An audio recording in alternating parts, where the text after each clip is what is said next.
Ang intense ng mga kaganapan ngayon sa abot kamay na pangarap sapagkat malalagay sa kapahamakan ang buhay ni Zoe dahil sa tama ng baril.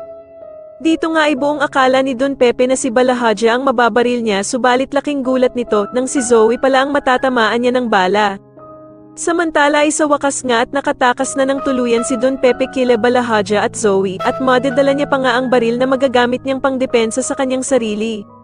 Manginginig naman sa galit itong si Balahaja dahil sa galing magtago ni Don Pepe kaya naman ay uusok ang ilong nito sa kakahanap sa kanya. Sa kasamaang palad naman sa kagustuhan ni Don Pepe na hindi mahuli ni Balahaja ay magkakamali naman ito ng mababaril at dito nga ay wala siyang kaalam-alam na si Zoe na pala ang tinamaan niya ng bala. Samantala matapos namang makaligtas ni Lynette sa mga humahabol sa kanyang tauhan ni Moira, ay magkakaroon pa sila ng komprontasyon ni Doc Carlos. Sasabihin nga ni Lynette sa kanya na matagal na daw palang tinitiktikan ng mga magnanakaw ang bahay ni Doc Carlos kaya naman ay magdududa siya dito. At dito nga ay magagawa pang pagbintangan ni Doc Carlos ang pamilya ni Lynette na sila Aling Susan at Josa na baka daw sila ang may pakana ng naging nakawan sa bahay niya.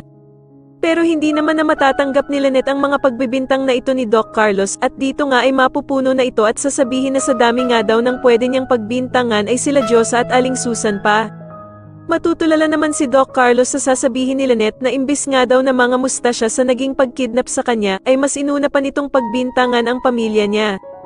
Sa tingin niyo tuluyan na nga kayang makaligtas si Don Pepe at matakasan na nga kaya niya si Balahaja sa paghabol nito sa kanya, mas lalo na nga talagang nagiging exciting ang mga susunod na kaganapan kaya naman ay mas lalo pa nating abangan ang mas lalong gumigandang abot kamay na pangarap. Maraming salamat po sa inyong panonood at sana po ay ma-subscribe niyo ako. Maraming salamat po.